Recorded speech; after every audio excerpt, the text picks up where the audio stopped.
Existe una ciudad que los propios conquistadores no supieron cómo describir. Cuando los españoles llegaron al centro de México y preguntaron a los mexicas quiénes habían construido las colosales pirámides que se erguían frente a ellos, los mexicas respondieron con una sola palabra: los dioses, no los hombres, los dioses.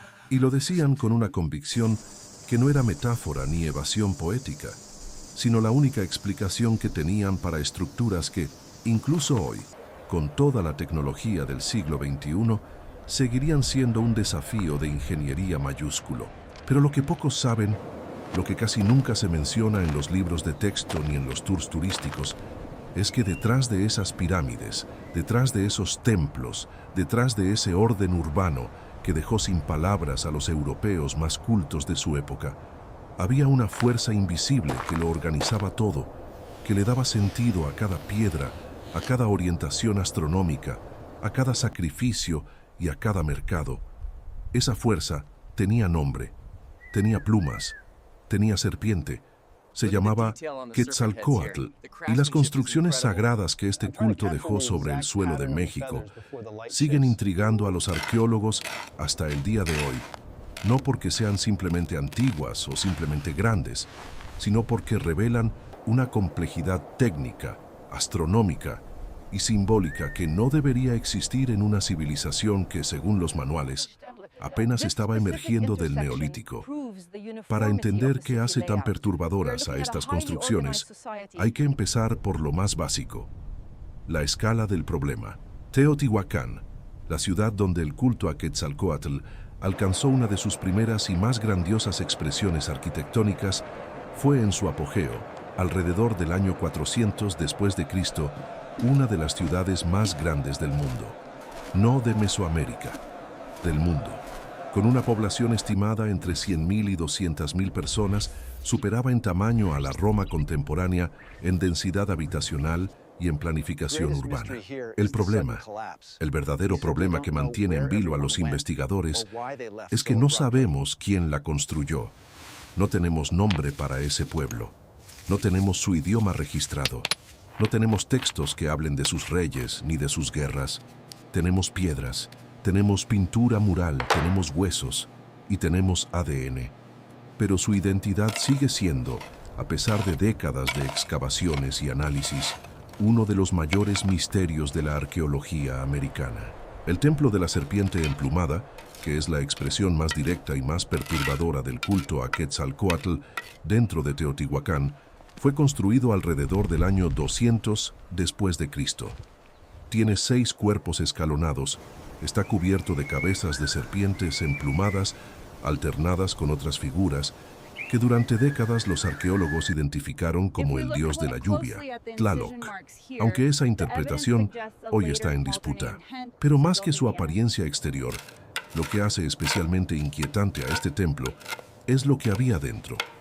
En 1980, el arqueólogo Rubén Cabrera Castro dirigió excavaciones que comenzaron a revelar algo que nadie esperaba.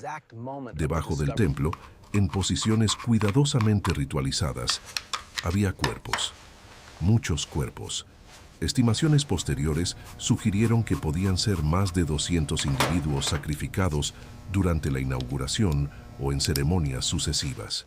Estaban dispuestos en grupos, con las manos atadas detrás de la espalda, con collares hechos de mandíbulas humanas, en posiciones que los arqueólogos interpretaron como representaciones del cosmos. Algunos miraban hacia el este, algunos hacia el norte. No estaban enterrados al azar. Estaban colocados con una precisión que implicaba un conocimiento ritual profundo y también una capacidad logística para gestionar la muerte a una escala que resulta difícil de conceptualizar sin sentir cierto malestar. Lo que complica aún más el panorama es que en el año 2003 la lluvia provocó un hundimiento del suelo frente al templo y reveló algo que llevaba 2000 años oculto: un túnel de 137 metros de largo, sellado con una precisión que casi parece deliberada, que llevaba directamente debajo del centro del templo hacia una cámara final con forma de cruz. El arqueólogo Sergio Gómez Chávez pasó los siguientes 14 años excavando ese túnel junto a su equipo. Lo que encontraron no tiene precedente en la arqueología mesoamericana. Casi 50.000 objetos rituales, esferas de pirita, figurillas de jade, restos de piel humana, instrumentos musicales, madera petrificada, conchas del Pacífico y del Atlántico, lo que implicaba una red de comercio de largo alcance que nadie había dimensionado correctamente. Y en las paredes y el techo del túnel, cubierto de polvo de pirita y mica, algo que bajo las linternas de los arqueólogos brillaba de manera sobrecogedora, como si el subsuelo entero fuera una galaxia invertida. Los investigadores interpretaron eso como una representación del inframundo acuático, del espacio primordial de donde emergía la vida según la cosmología teotihuacana, pero todavía no encontraron lo que esperaban encontrar, una tumba real. El gobernante o los gobernantes de Teotihuacán, si es que existían en la forma en que los entendemos, siguen sin aparecer, y eso es otro problema. Porque Teotihuacán, a diferencia de prácticamente todas las demás civilizaciones complejas del mundo antiguo, no parece haber tenido un culto a la personalidad visible. No hay estelas con reyes nombrados. No hay retratos de gobernantes. No hay inscripciones que glorifiquen una dinastía. Lo que hay, en cambio, es una arquitectura que parece diseñada para glorificar al cosmos en abstracto, al orden del universo, a la serpiente emplumada como fuerza creadora. Algunos investigadores, como la arqueóloga Linda Manzanilla, han propuesto que Teotihuacán pudo haber sido gobernada por un sistema de consejos, una suerte de oligarquía ritual compuesta por representantes de diferentes barrios, sin un rey único y supremo. Si eso es cierto, estaríamos ante una de las pocas civilizaciones complejas de la antigüedad que desarrolló una forma de gobierno colectivo antes de que esa idea apareciera en cualquier otro lugar del mundo con ese nivel de sofisticación urbana. Pero la evidencia sigue siendo ambigua y el debate está lejos de cerrarse. Ahora bien, Teotihuacán no fue la única ciudad que construyó en nombre de Quetzalcóatl. Cuando esa civilización colapsa, alrededor del año 550 después de Cristo, en circunstancias que también son objeto de controversia, el culto no desaparece, migra, se transforma y reaparece siglos después con una intensidad renovada en un lugar llamado Tula, en el estado actual de Hidalgo, que fue la capital de los toltecas. Y aquí el problema de los arqueólogos se vuelve diferente pero igualmente frustrante, porque Tula es una ciudad que existe en la frontera entre historia y mito. Las fuentes nahuas del periodo posclásico, recogidas después de la conquista española, hablan de Tula como una especie de paraíso perdido donde los toltecas eran maestros en todas las artes, donde el maíz crecía de colores y los árboles daban turquesas en lugar de hojas, y donde gobernaba un personaje llamado Seacatl Topiltzin Quetzalcóatl, es decir, un rey sacerdote que llevaba el nombre del dios. Ese personaje habría reinado en el siglo X. Habría sido expulsado por un enemigo llamado Tezcatlipoca, mediante engaño y embriaguez, y habría partido hacia el este prometiendo regresar. El problema para los arqueólogos es separar lo que es mito de lo que es historia en esas narraciones. Y lo que encuentran en el registro material de Tula no siempre coincide con la ciudad de maravillas descrita en los textos. La Tula real, la que se puede excavar y medir, es impresionante, pero no abrumadora. Tiene pirámides de mediana escala, tiene los famosos atlantes, esas columnas en forma de guerreros de 4,5 metros de altura que sostenían el techo del templo principal y que hoy son uno de los íconos más reconocibles de Mesoamérica. Tiene un campo de juego de pelota, tiene friso de cráneos, el llamado Tzompantli, que indica que el sacrificio humano era una práctica integrada en la vida religiosa de la ciudad. Pero no tiene la riqueza material ni la escala urbanística de Teotihuacán, y sin embargo su influencia fue extraordinaria, porque la iconografía tolteca, los atlantes, la serpiente emplumada, el hombre pájaro serpiente, aparece reproducida casi idénticamente a más de 1.500 kilómetros de distancia, en la península de Yucatán, en una ciudad que los mayas conocían como Chichén Itzá. La relación entre Tula y Chichén Itzá es uno de los problemas más espinosos y más fascinantes de la arqueología mesoamericana. Las semejanzas son tan precisas que resultan difíciles de explicar como coincidencia o como préstamo cultural lento y gradual. El templo de los guerreros en Chichén Itzá es casi una réplica exacta de la pirámide B en Tula. Las columnas serpentinas son idénticas en ambas ciudades. Los chacmoles, esas figuras recostadas con el vientre como altar, aparecen en ambos sitios con las mismas características. Durante décadas el consenso fue que los toltecas habían conquistado militarmente el norte de Yucatán e impuesto su iconografía a los mayas locales.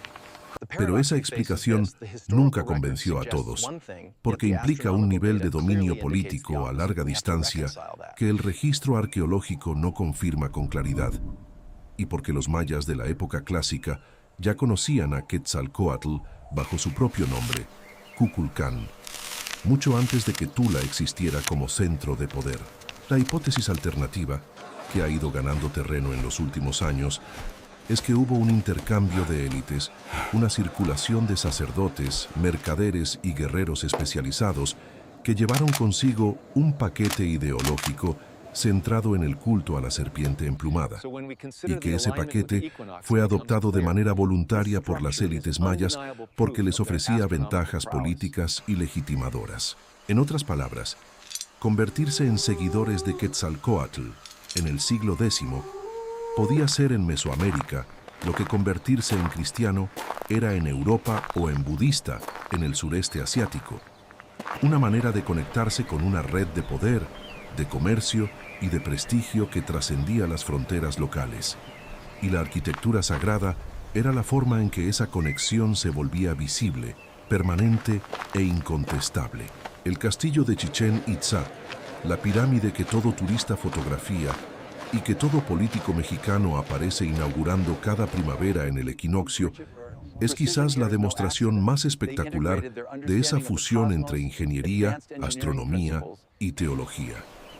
Tiene 91 escalones en cada una de sus 4 fachadas, más uno en la plataforma superior, lo que suma 365 peldaños en total, exactamente los días del año solar. En los equinoccios de primavera y otoño, el ángulo del sol proyecta una sombra sobre la balaustrada de la escalera principal que simula el movimiento ondulante de una serpiente, descendiendo desde el templo hasta el suelo, donde termina en la cabeza de piedra de Kukulcán, que corona el pie de la escalinata. Ese efecto fue calculado con precisión milimétrica hace más de 1000 años, por personas que no tenían instrumentos de medición modernos, que no tenían calculadoras, que no tenían papel en el sentido europeo del término, y que, sin embargo, lograron un resultado que hoy congrega a decenas de miles de personas cada año a presenciarlo. El problema que genera ese dato en la mente de cualquier investigador honesto es el siguiente. ¿Cuánto tiempo de observación, cuántas generaciones de astrónomos, cuánta transmisión de conocimiento especializado fue necesaria para llegar a esa precisión? Y la respuesta lleva inevitablemente a reconocer que lo que normalmente llamamos civilización mesoamericana era algo mucho más sofisticado, mucho más acumulativo y mucho más interconectado de lo que los modelos tradicionales de la arqueología estuvieron dispuestos a admitir durante décadas. Pero existe un tercer centro de culto a Quetzalcóatl, que suele quedar fuera de las narrativas populares y que en ciertos aspectos supera en misterio tanto a Teotihuacán como a Tula y a Chichén Itzá. Se llama El Tajín y está ubicado en la Sierra Norte del estado de Veracruz, en una región montañosa y húmeda donde la selva tropical hace todo lo posible por recuperar el terreno que le quitaron hace siglos. El Tajín fue el centro de una civilización que aún no tiene nombre propio en la arqueología, porque los investigadores no se han puesto de acuerdo sobre qué pueblo la construyó, aunque la asociación con los totonacas es la hipótesis más extendida. Lo que sí está claro es que el Tajín fue una potencia regional entre los años 600 y 1200 después de Cristo, que tenía vínculos comerciales y rituales con Teotihuacán, con Tula y probablemente con las regiones mayas del sur, y que el culto a la serpiente emplumada, bajo sus múltiples nombres y formas, era central en su vida ceremonial. La pirámide de los nichos de El Tajín Tiene 6 cuerpos con un total de 365 nichos, el mismo número que los días del año. Es una obsesión que aparece en culturas que no tuvieron contacto directo entre sí, lo que sugiere que el calendario solar era tan fundamental para la organización religiosa mesoamericana que cualquier arquitectura sagrada importante debía incorporarlo de manera visible. Pero el Tajín añade algo más. Tiene al menos 17 campos de juego de pelota, que es la mayor concentración de este tipo de estructuras encontrada en cualquier sitio arqueológico de Mesoamérica. El juego de pelota no era un deporte en el sentido moderno del término. Era un ritual cosmológico. Representaba el movimiento de los cuerpos celestes, la lucha entre el día y la noche, entre la vida y la muerte. Los frisos que decoran los campos de El Tajín muestran escenas de sacrificio humano vinculadas directamente al juego, con jugadores decapitados de cuya sangre emergen serpientes, símbolo de fertilidad y regeneración cósmica. El problema para los arqueólogos es determinar si quien era sacrificado era el perdedor o el ganador.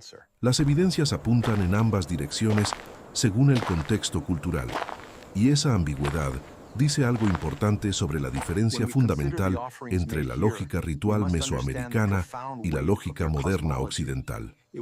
En un sistema donde la muerte era una transición hacia otra forma de existencia y donde el sacrificio era el regalo más valioso que un ser humano podía ofrecer al cosmos, ser elegido para morir en el campo sagrado podía ser un honor, no una condena.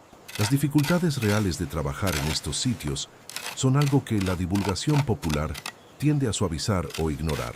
Excavar en Teotihuacán, por ejemplo, significa enfrentarse a capas de relleno intencional, que los propios teotihuacanos colocaron para construir nuevas plataformas sobre las antiguas, lo que convierte cada excavación en un descenso por estratos superpuestos donde cada capa puede pertenecer a un periodo diferente y donde contaminar el contexto arqueológico es un error imperdonable que puede destruir información que tardó siglos en acumularse. En el Tajín, el problema es diferente. La vegetación tropical es tan agresiva que las raíces de los árboles penetran en la argamasa de las estructuras y las desintegran desde adentro. Y los arqueólogos deben decidir constantemente entre talar árboles para proteger las ruinas o preservar la cubierta vegetal para proteger el ecosistema. No hay respuesta correcta. Solo hay compromisos imperfectos entre objetivos igualmente legítimos. Y luego está la cuestión del financiamiento. La arqueología mesoamericana crónica está subfinanciada en relación con la escala y la importancia de lo que guarda bajo tierra. El túnel debajo del templo de la serpiente emplumada en Teotihuacán tardó 14 años en excavarse, en parte porque el presupuesto disponible no permitía la velocidad que el hallazgo habría merecido. Cada temporada de campo depende de fondos que a veces se aprueban y a veces no, de permisos gubernamentales que se renuevan anualmente, de condiciones climáticas que pueden inutilizar semanas enteras de trabajo. Los investigadores que dedican su vida a estos sitios desarrollan una relación con la incertidumbre que no tiene equivalente en casi ninguna otra disciplina científica. Años de trabajo para llegar a un callejón sin salida, hallazgos accidentales que reconfiguran años de hipótesis previas, y la conciencia permanente de que lo que saben es infinitamente menor que lo que la Tierra aún guarda. La llegada de las técnicas de ADN antiguo ha cambiado algunas cosas, pero no ha resuelto los problemas fundamentales. Los estudios genéticos realizados sobre restos humanos de Teotihuacán han confirmado que la ciudad era étnicamente diversa, que había individuos de diferentes orígenes geográficos coexistiendo en el mismo espacio urbano, lo que refuerza la imagen de una metrópoli cosmopolita más que de un asentamiento homogéneo. Pero el ADN no puede decirte el nombre de una civilización, no puede decirte qué idioma hablaban. No puede decirte qué pensaban cuando miraban la serpiente emplumada labrada en la piedra y le ofrecían sangre. Lo que puede hacer, y esto es enormemente valioso, es reconstruir redes de parentesco, identificar migraciones, detectar patrones de endogamia o de movilidad social que los materiales arqueológicos solos no pueden revelar. En ese sentido, El ADN antiguo no compite con la arqueología tradicional, sino que la completa.